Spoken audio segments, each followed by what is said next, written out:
Petty Squad. It's your girl Tracy, and this is another episode of Allegedly News, hosted by who? Me, your girl Tracy. Okay, where I keep you guys up to date on the latest and greatest current events, headline news, political tea, and a sprinkle of celebrity gossip, all within 30 minutes or less. Why? Because you got shit to do and I got shit to do. I hope y'all had a wonderful Monday, and I hope your October started off splendidly. And it's pumpkin spice season. I hope y'all get some of that good old pumpkin spice. Buy the shit, make it at home, save you some dollars, and you'll have pumpkin spice probably all month long. For probably about the price of 2 pumpkin spices, okay? Now, you can put that shit in other things as well, like oatmeal. I don't know if that'll taste good, but personally, I don't even like pumpkin spice, but I know it's a thing. And I appreciate everybody who likes pumpkin spice. And shout out to my mama, because she always be bringing them cute ass fall looks, okay? Let me get your hand-me-downs, gal. Yeah, I got a lot of stuff I want to talk about today. So if this is your first time here, welcome to the Petty Squad. Pull up a chair and buckle up, damn it. And welcome back if you've been here before.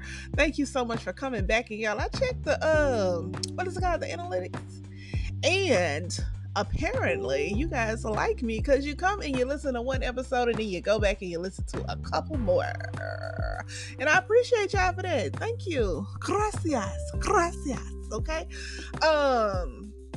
Now, like always, I'm 30 minutes or less. So let me go ahead and get into it, because at the end, I hope I have time to get into this story. I might even just skip right to it. I don't know, because it's so titillating. It's so crazy. It's small town bullshit. And I just, oh my gosh. Let's go ahead and pop it off, y'all. I want to go ahead and give y'all this warning. Winter is coming. Okay? Winter is coming. Winter is coming. Winter is coming. Winter is coming. And it will be wintering outside, okay? Now, meteorologists, I think that's a shot. I feel like I taught that word up pretty good. But they are saying that this winter is going to come with a force. It's going to be a pretty bad winter on us. Now, I know it has something to do with El Nino and the Atlantic Ocean being hotter than ever before. Now, if you believe that country stuff, then so farmers have been seeing the little black fuzzy caterpillars with the little stripes down it, and that means when they see those and they have the stripes, that means that winter is gonna be strong. Okay. What else? Yeah, the farmers Almanac says blizzards were Blizzards will usher in an early winter in December, with northern New England, the north central states, and northern and central areas of New Mexico, Oklahoma, and Arkansas all likely encountering blizzard conditions. So I know it's hot outside right now, and I know that, the flowers are blooming, but nature is about to nature on our ass, okay? So go on down to the coat factory. Burlington factory, the great coats. Okay, I had to get that out. But go on down there and get y'all some good coats and some hats and gloves and sweaters and such. A couple of scarves. You know what I'm saying? When you go grocery shopping, go and pick up a few extra canned goods, some rice and beans, maybe a little space heater if you can afford it, and go and get you one of them little chargers so you can keep your phones charged up and things like that, and go and play telephone tag, okay, and hook up with your friends and neighbors and family members that are close to you, so if things go left, y'all have a plan on what to do, okay? Just in case we have to shelter in place, because I don't want to see nobody out here froze and hungry. And get y'all some extra water, a little case of water, so just in case something go on like that. Now let's get off that, okay? Because I want to talk to y'all about what's going on in Africa. And I know I haven't talked about Africa in the last couple episodes, but I had to go bring it back because I got nosy and I was like, what's going on in Africa? A lot. A lot of things happened last month. So remember how I told y'all that there was a coup in Burkina Faso, and the western side of the world was in a whole tizzy and having a whole bitch fit about it. Now, there was another coup attempt in Burkina Faso, okay? Now, this was against the interim president, Ibrahim Traore, okay? Take a shot, because I'm sure I told his last name up. Now, this coup was not successful, so Ibrahim is still in control. Now, after that coup attempt, Burkina Faso, Niger, and Mali all signed a security pact. Okay, and so that means they're gonna protect each other against local things and foreign. Okay, so if one of them go ride out, they all gonna ride out. Okay, if one bang, we all bang. That's what they saying. So be aware. Now, the UK, it's alleged that a warship has arrived in Lagos, Nigeria, as part of a regional mission to aid allies and drive down illegal activities. Now, we all know what they're there for. Let's not play this game and let's not pretend like we don't know what they're there for. You know what I'm saying? So, the word on the curb is that the sitting president, okay, is illegal in itself. Okay, they say that he is unfit, and they said that they don't even know where he went to school at. Okay, the man ain't got no academic record.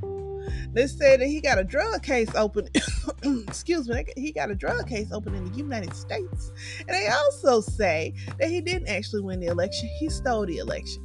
He purchased his seat, is what they say. Now, so basically, like I said, the UK is there on standby just in case the citizens get any ideas and they want to rise up and coup, because the West said we can't let y'all go, Africa. I need you. I want you, and I'm gonna have you.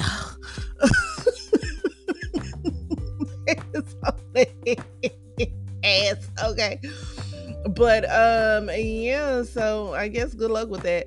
Now, rumor also has it that there was an attempted coup in the Congo last month. Okay, so they say that the Minister of Information has already sent out a tweet basically saying that nothing serious happened. So he didn't say ain't nothing happened, he just said nothing serious happened and people can go about their daily lives as normal. So when I think about the Congo, I think about Christopher Columbus over there slicing off hands and feet and torturing people and making them harvest. Was it tar or rubber? It was something they was harvesting. It was causing a lot of problems. He was making them like rub it on their skin to bring it down the tree or something like that. I don't know. It was a horrible situation. Look it up if you want to see some horrible shit. Yeah, I tell you what. Fact is stranger than fiction. Okay, who would think to do that? But anyway, where was I? Lord Jesus, get it together. Okay, so yeah, so people are saying that General Sergi Aboho, take a shot, who is the current head, he's the current head presidential guard, may become the new leader. And allegedly he's pro-Russia, so we know how that go. Now, in other African news, the wife of Ali Bongo, who's the current sitting president of Gabon, take a shot because I'm not sure if I'm saying it right. Now, his wife, the man's a wife, planned a coup against him in order to make her son the leader of the country. So apparently they kidnapped him. So he was sworn in and then kidnapped later on that night or the next day. I'm sorry, that's not funny. Now, they say that he has been set free and he is unscathed, and basically he has some medical conditions and he is free to move about the country.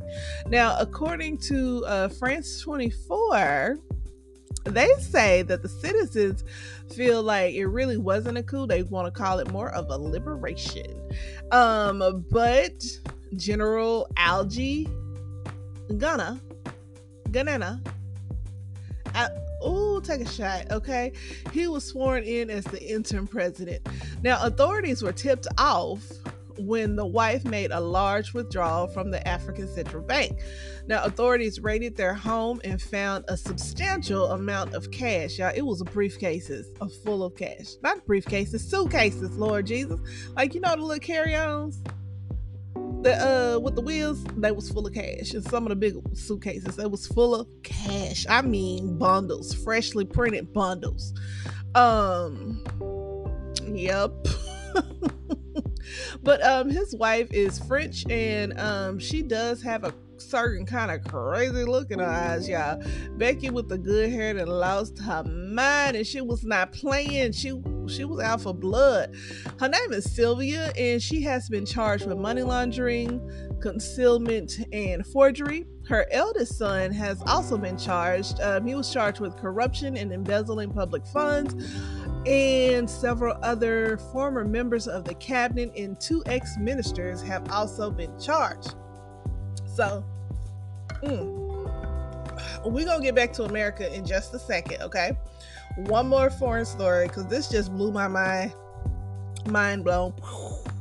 So, did you know that South Korea has one of the largest oil refineries in the world, but they don't actually have any crude oil in the country?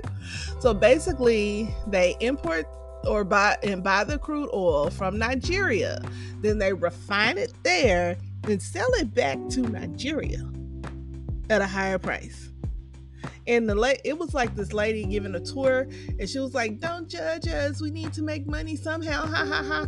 And apparently, like over in South Korea, their cars are only good for 10 years. And so what they do is, because they drive on opposite sides of the road, they fix the cars so they can drive on the correct side of the road in Nigeria and then sell it back. They sell it back to places like India and Nigeria for more money than they actually paid for the damn car. I'm like, this is some bullshit. But hey, I guess get it how you live. Now let's come on back to the good old USA, because we are not without fault over here. And since I've been all up in the African politics, let's go ahead and get up in our politics. Okay, let's talk about what these politicians do right here in our own backyard. Okay, what they doing behind our backs. So yeah, you know, we was facing that government shutdown or whatever, which did not happen. And just like I said, they always threaten us with that shit, and it don't be happening. Well, it rarely happens, and we might be right back in this situation come November. So let's not get excited, because I don't know, because they seem to have a hell of a gang war going on. You know what I'm saying? All through government, all the way down. Okay, all the way down to the schoolhouse. Okay, from the tippy top to the bottom of the bottom. So Democrats, they put on their verbal boxing gloves, baby, and they went to work. So I want to shout out Jasmine Crockett and Summer Lee. Y'all, I was watching just a little snippet, and when Summer Lee got to running them numbers on how many people would be affected if the government was to shut down, Marjorie Taylor Greene could not handle the facts slapping her in the face, baby. She had to get up and walk out. So shout out to those ladies for holding it down. Now, if you want to see some government officials out here speaking truth to power, definitely go check it out. Go look it up. What else? Okay. So, like I said, we was on the brink of the shutdown, okay? And the government officials, they was going back and forth. And so apparently one of the major sticking points was the lack of funding for Ukraine. Like, Democrats, shut the fuck up with that. Okay, we don't have money to keep tricking off on Ukraine. Jeez. Now, another sticking point they said was funding for immigration, and then also some extreme Republicans wanted to defund the Department of Justice so they can keep Trump out of jail. Well, they be riding for that, man. Now, like I said, we'll still be facing a shutdown in November. This just about us 45 days, y'all. And Matt Gaetz, is Big Mad. And you know who he looked like to me? Matt Gaetz really, really looks like the baby Grinch. You know what I'm saying? Have y'all seen the movie The Grinch Who Stole Christmas? I can't tell if he looked like the baby Grinch or the Cat in the Hat. But either way, his head is oddly shaped. But he was pissed off because Kevin McCarthy voted with the Democrats and passed the bill to keep the country open, which he should have did. So kudos to him. So Kevin McCarthy was feeling a little spicy. He said, if somebody wants to make a motion against me, bring it. And guess what? Matt Gaetz brought it. So he has submitted a notice to vacate, which means that he wants to have Kevin McCarthy fired. So, of course, they both tweeted about it because what good is government if you can't tweet about what you did, right? And they basically pretty much, McCarthy was like, bring it. And Matt was like, I already did, bitch. Like, he didn't say bitch, but it would have been cold if he said bitch after. I'm just saying. But this Republican on Republican violence really needs to stop. Y'all need to get a hold of y'all people. Because I know it's some sensible Republicans out there. Okay? I'm not even sure if I'm a real Democrat no more. I don't know what the hell's going on in my life. But the Republicans, I feel like it's some good Republicans out there. All Republicans are not assholes. And they just need to get a hold to them crazy people. Y'all party has been invaded. And if we're not careful, Democrats, they gonna do the same to us. Some people I feel like gonna run as Democrats and then they gonna switch up on our ass. So we gotta be careful, be vigilant. Now, have y'all heard about Tim Scott? Republican presidential nominee Tim Scott and his gums got on a high horse the other day, and he basically said, what did he say? Workers who go on strike should be fired? Really? In this economy? But I guess so. Now, the president of UAW, Shawn Fain, heard about this, and he was not gonna let it go. Okay, and if Shawn Fain, if I'm saying it right, if it sounds familiar, that's because he's involved with the auto worker strike. So we've been hearing his name a lot lately. So he got wind of what Tim Scott said, and he filed a labor complaint with the National Labor Relations Board. Now, did you know that anybody can file a complaint against an employer? Like, I don't have to work for you to file a complaint against you, so stop bullying my friends, okay? Now, apparently Tim's comments can be considered coercing, I believe it is. Like, they can be considered as either interference or coercing employees against collective bargaining rights. And basically, ouch, you in trouble. And so I see in the future he will not be able to fire anybody without having some problems. Okay, you just stepped in it, buddy, but good for you. You deserve it because you said what you said and you meant it. Now, do we want to talk about Warren Buffett? Let me give you the quick and dirty, okay? Warren Buffett and his friend Charles Weygart, is that the man's last name? I don't know. Anyway, they are basically saying that the real estate bubble is about to pop.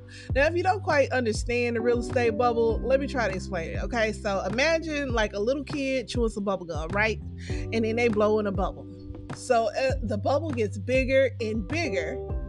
That's what's happening right now. Like, the housing prices and real estate prices keep going up and up. Now, if you keep blowing the bubble, of course, what's going to happen? The bubble going to pop. Okay, and it's gonna be gum everywhere. It's gonna make quite a mess, okay? And then, like, if you think about it, like, if you think quick, you're probably gonna be mad at the kid, but really, it's the adult's fault who gave the kid the bubble gum. Anyway, okay, so in this situation, like I said, the bubble getting bigger and bigger, that is the prices for housing. When it pops, you know what I'm saying? The little kid is us. And the little kid is also these small business owners, okay?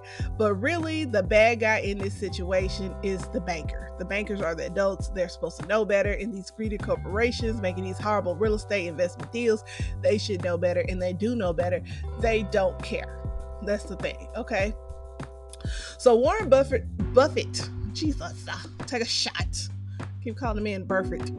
But Warren Buffett says that over the last 15 years, the U.S. real estate market has been fueled by massive amounts of cheap debt, which is a problem. So he's basically saying that the banks are making deals that they know are bad deals. And it's these small banks making the deals. And when this $1.4 trillion worth of debt, when shit go down, because it's finna be due, that we gonna be left holding the bag. And by we, I mean small business owners and regular people like you and I. Small business owners will not be able to get loans to grow their businesses. You and I will not be able to get loans to fix up our properties or even get houses, because the bank's gonna be holding on to their money bags, which will make all of America suffer, because we all make America go round. Now, speaking of bullshit, Donald Trump is in jail. I mean, Lord Jesus, I wish he was in jail. He in court, y'all. Jesus, he was in court on his $250 million fraud trial. Now, they say that he engaged in conspiracy to falsify property values to get better rates on loans and insurance. Now, lawyers. Of course, the lawyers showed up with receipts. They got videos and emails and all the shit to prove that he did the crime. Now, Trump said it wasn't fraud, it was good business. And he said the bank should have did their research. Now, he also said that there is a clause that says, don't believe anything you read. So, of course, that's not worth the fuck. Okay, Trump, what the fuck? What are you doing, sir? But, yeah, so he had to stop and talk to the public and, do his old bit about this is unfair and this is unjust. And he said that it's not right that he don't have a jury, and he finds that odd. But really, the gag is his attorney requested that there not be a jury. Can you imagine Trump in a jury trial? He would be unhinged and out of control. Now, shout out to Letitia, because she got his ass. Okay, she did that. And I love her quote. She said, "Nobody is above the law. The law is both powerful and fragile." So my question is, do you think the lawyers are going to make it through this whole trial? I'm not sure. Do you think they're going to quit? I don't know. Now, moving forward, student loan repayments start this month. So buckle up, Buttercup. Now, they say people already started making payments before this month. About 28 million borrowers had already started making their payments. Now, according to NPR, the student loan people, the education department, made $6.7 billion in daily cash deposits in September. Yeah, so shout out to the Treasury for getting those. Now this is the thing. Oh, I hope I got time to get through this, y'all, because I just sped through the rest of the stuff and cut y'all short on this, because I want to talk about this small town in Kansas. Okay, so a small town Kansas newspaper was raided by police officers. God, this is so messy. Okay, so the paper was looking into allegations of misconduct by the police chief prior to him being sworn in their town, because apparently he was a police officer in Kansas City, I believe. Anyway, so the Marion, Kansas Police Department they went into the news office, y'all, and they confiscated computers and cell phones and all that kind of stuff, and they went through the desk drawers and took files and everything. Not only did they raid the newsroom, they raided the home of the newspaper's co-owner, Eric Meyer. Now, Eric Meyer at the time was staying with his 98-year-old mother, and the lady died the next day, y'all. Eric says he feels like the stress of the raid took her on out of here. Now, allegedly, the police chief got a warrant under false pretenses, okay? So the warrant claimed that there was evidence of identity theft going on at the newspaper in regards to a local restaurant owner named Carrie. Now, they caught all this shit on the body cam, and they caught them saying bad things they shouldn't have said. That's really incriminating. Now let's get to the tea part. Okay, y'all, let's see if I can get this in. This is a really crazy story, so if you get some time, go look it up for yourself, because it had me tickled. So, okay, Carrie owns 2 restaurants in town. It's a small town, less than 2,000 people, so they really need her business. But she gets a call from, I believe the man's name is Cody. Officer Cody gives her a call and says that he got a tip that the newspaper illegally received her information. And so he had her all hyped up thinking that somebody had wronged her. So she went down to the city council because he told her that the city councilman had gave it to her, or some member of the city council. Anyway, and she went down there, with her papers and saying, y'all did me wrong, y'all did me dirty, and I'm going to do this and that and red tape. And so the Officer Cody then called her back and had her fill out some paperwork, basically saying that she wanted to pursue, right? Okay, so boom, they get the paper, they get a false warrant, they go raid the business. Okay, now this woman, Katie, she out here getting death threats and people calling her, yelling in the phone, you're a killer. They give, of course, people leaving bad reviews, and she said her business has dropped by 60%, which is a problem for the town because they need her business. Okay, because it's a small town, they need all the business they can get. And they think she gonna leave. Now Carrie had got in her mind from Officer Cody that the newspaper's gonna run a story about her past because she had been driving on a suspended license for 10 years due to a DUI. Now apparently the newspaper received a tip from her ex-husband's girlfriend or fiance or whoever, who happens to be her ex-best friend. Now that's who sent the letter in. And so basically Officer Cody got wind of this. He hyped it up and lied to the girl and told her that that's the reason she wasn't getting her liquor license. She showed up at city council raising all kind of hell. Officer Cody went and got him a warrant, baby.